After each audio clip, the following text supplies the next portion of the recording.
सम्राट चौधरी जी ने खुद कहा कि नीतीश कुमार जी के नेतृत्व में चुनाव होगा। भाइयों, सम्राट चौधरी जी बैठे हैं। हरियाणा के बाद इब्जा बिहार की बारी है। ये विजय की पताका ये रुकनी नहीं चाहिए। तो अपने दल के नेता के बारे में बोलना कोई अपराध तो है नहीं। दूसरा, केंद्रीय गृह मंत्री अमित शाह जी ने एक न्यूज चैनल में कह दिया।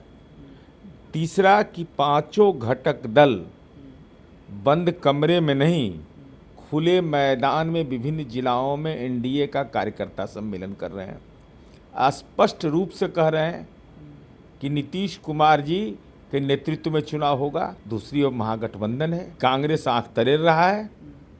तेजस्वी यादव से राजेश राम जी मिलते हैं, अब मिलने के बाद बोलते हैं कि मिल बैठकर तय करेंगे। वामपंथी पार्टियां जो सहयोगी हैं वो खामोश हैं। अरे जनता दल को कोई तोड़ नहीं सकता है, और यह तय हो चुका है बिहार में, जिधर नीतीश कुमार जी का पलड़ा रहेगा सरकार वहीं बनेगी। बिहार में नेतृत्व को लेकर के घमासान मचा हुआ है। एक तरफ हरियाणा के सीएम नायब सिंह सैनी कह रहे हैं कि बिहार का जो चुनाव है हम सम्राट चौधरी के नेतृत्व में लड़ेंगे। भाइयों, सम्राट चौधरी जी बैठे हैं। हरियाणा के बाद इब्जा बिहार की बारी है। ये विजय की पताका ये रुकनी नहीं चाहिए।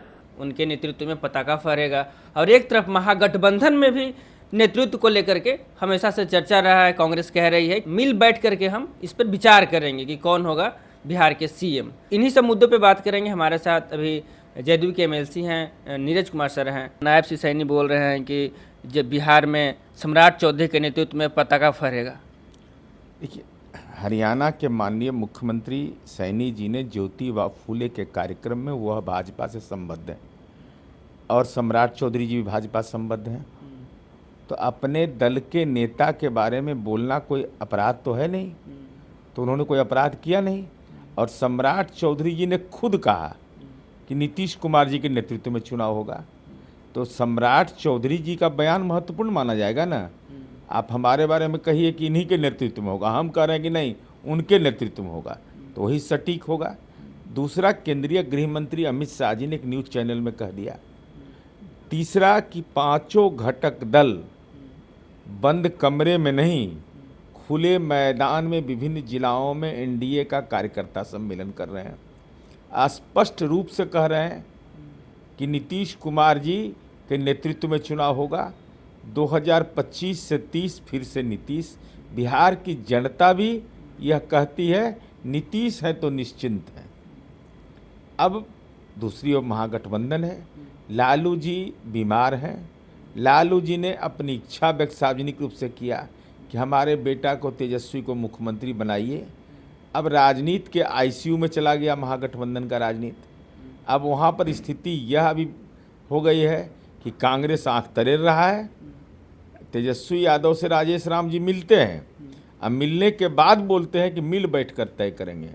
कांग्रेस को इस बात का राजनीतिक रूप से एहसास हो रहा होगा कि लोकसभा चुनाव तेजस्वी यादव के नेतृत्व में लड़े तो दुर्दशा हो गई, या तेजस्वी यादव पर विभिन्न आपराधिक मामले दर्ज हैं, आर्थिक अपराध के मामले दर्ज हैं, आर्थिक अपराध के मामले दर्ज हैं, अपराध नहीं आर्थिक अपराध का। तो आर्थिक अपराध का 420 का, मनी लॉन्ड्रिंग एक्ट का, सीबीआई ईडी का केस है, विभिन्न घोटाले इनके नाम से जाने जाते हैं। तो स्वाभाविक उस शराब की कंपनियों से पैसा लेते हैं चुनाव में। तो ये सारे चलते, दागदार नेतृत्व के चलते कांग्रेस असहज महसूस कर रही है। वामपंथी पार्टियां जो सहयोगी हैं वो खामोश हैं। इसका मतलब कहीं ना कहीं परेशानी है। और लालू जी आईसीयू में, तो राजनीति भी महागठबंधन का आईसीयू में। तो कौन होंगे बिहार में अगला मुख्यमंत्री? इसमें कहीं कोई वैकेंसी है बिहार में? जब तक नीतीश कुमार जी की इच्छा है तब तक वही मुख्यमंत्री रहेंगे और वही जनता की भी इच्छा रहेगी। लेकिन भाजपा सर पहले भी कही कि हम नीतीश कुमार के नेतृत्व में चुनाव लड़ेंगे। इससे पहले महाराष्ट्र में भी भाजपा कही थी कि हम नेतृत्व में चुनाव लड़ेंगे एकनाथ शिंदे का। लेकिन जब चुनाव हुआ, जब रिजल्ट आया, तब एकनाथ शिंदे मुख्यमंत्री नहीं है। अच्छा, महाराष्ट्र बिहार में अंतर नहीं है। हमारा 43 गो एमएलए था, हमारी पार्टी को कोई तोड़ पाया? 2 गो एमपी था मेरा, 14 में कोई तोड़ पाया? अरे जनता दल को कोई तोड़ नहीं सकता है, और यह तय हो चुका है बिहार में, जिधर नीतीश कुमार जी का पलड़ा रहेगा सरकार वहीं बनेगी। कहीं कोई कन्फ्यूजन नहीं है। एनडीए की सरकार बनेगी, नीतीश जी राज्य के मुख्यमंत्री 25 से 30 होंगे। जब तक उनकी इच्छा है तब तक वही रहेंगे, वही जनता की भी सदिच्छा है। लेकिन विपक्ष पार्टियां कह रही है कि नीतीश कुमार बीमार है, मानसिक रूप से तो बीमार नीतीश हैं। कुमार जी बीमार हैं या लालू जी स्वस्थ हैं? ऐसा बेटा देखे होंगे कहीं कि पिता बीमार है, बेटा प्रवचन कर रहा है राजनीति का? हे भगवान, ऐसा होता है कहीं? लालू जी आईसीयू में है, ऑपरेशन हुआ है। ईश्वर उनको जल्द से जल्द स्वस्थ करें, हम लोग उम्मीद कामना कर रहे हैं। अब पुत्र धर्म का भी तो निर्वहन करिए, केवल राजनीतिक धर्म का ही। ये आर्थिक विरासत आपको सौंपे, 468 करोड़ का पटना में संपत्ति है, 43 बीघा किसी को दलित को, अति पिछड़ा को जमीन 12 कट्ठा, 43 बीघा 12 कट्ठा 16 दूर जमीन पटना में, खाली पटना में। मुजफ्फरपुर में है 17, 18, 20 बीघा, गोपालगंज में है 9-10 बीघा, जबकि इनको 1-1 बीघा पैतृक जमीन था। दिल्ली में 156 करोड़ का एगो है फ्रेंड्स कॉलोनी में मकान। ऐसा तो फार्म हाउस कितना होगा? इतना बड़ा संपत्ति अर्जित करके दे दिए। अब बीमार हैं तो वहाँ पर कम से कम जात सेवा तो करिए पुत्र के नाते। ये मेरा सलाह है, करना नहीं करना आपकी मर्जी। चूँकि अब तक के कोई ये नहीं आया है। तो लालू जी क्या है? तो लालू जी को राष्ट्रीय अध्यक्ष से हटाओ।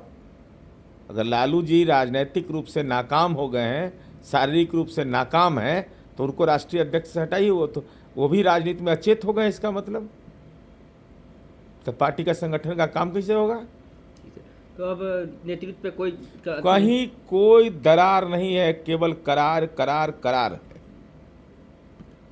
ठीक है, तो आपने सुना सर कहें कि कोई नेतृत्व में कोई दरार नहीं है और आगे के मुख्यमंत्री नीतीश कुमार 25 से 30 फिर से नीतीश कुमार होंगे। बाकी अपना प्रतिक्रिया आप हमें कमेंट बॉक्स में बताइएगा। यूट्यूब पे देख रहे होंगे तो लाइक सब्सक्राइब कीजिएगा। धन्यवाद।